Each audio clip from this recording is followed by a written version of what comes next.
Time for some real talk now. New details on a cybersecurity threat the Department of Homeland Security says could bring down vital U.S. infrastructure. The hacking campaign has been going on since 2011, but at least so far, no attempt has been made to activate the so-called Trojan horse malware.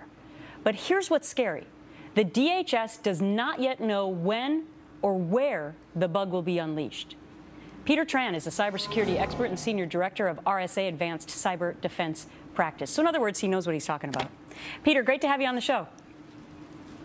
Thank you, Gretchen. All right, let's talk about what the heck this is that could take down our power grids, our water and gas supply in this country. I'm glad you brought that up. Absolutely.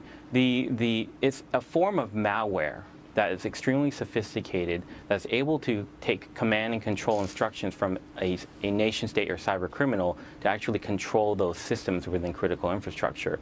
So if you think about it in a couple of ways and how sophisticated this is, if you take building blocks, this is a simple analogy like Legos. These variants of malware, you can take different types of building blocks in a Lego environment and exchange one piece for another, and then you actually have different variations. So in this case, what makes it a threat and a real risk is that they're harder and harder to detect because for two reasons. One, they are dormant. We call them low and slow and very quiet. And the second reason is the number of variants that can be created based on just simply swapping out the different building blocks, similar to my Lego analogy. I want to show this simulated power attack. If we can put it up on the screen. This is a simulation of what could potentially happen if this is actually activated, taking down the entire system, as you can see on your screen as it continues to roll here.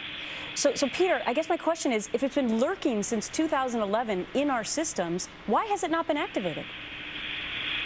Yeah, so let me start off by saying, in my experience, we've seen malware like this that have been in an enterprise for up to 7 years, sometimes greater. And what makes it difficult is that we determine 7 years inactive, and it could be much longer. So the difficulty in detecting these things would be detecting for the behavior, right? The behavior that's indicative to malware that's inactive. So why aren't they activating it? It depends on why, when, the timing, what their intent is. So the things that we focus on, it would be how they're doing it, right? The techniques, tactics, and procedures. We pay attention to the behaviors of that type of malware. How do you stop it? How do you know if, let's say, tomorrow they decide to do it?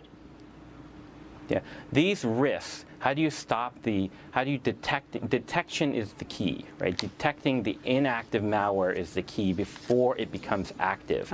So the solution is where we really focus on. So we want to look at before the activation. Wow. Could be a scary, chaotic thing. Peter Tran, cyber security expert. Thanks much, sir.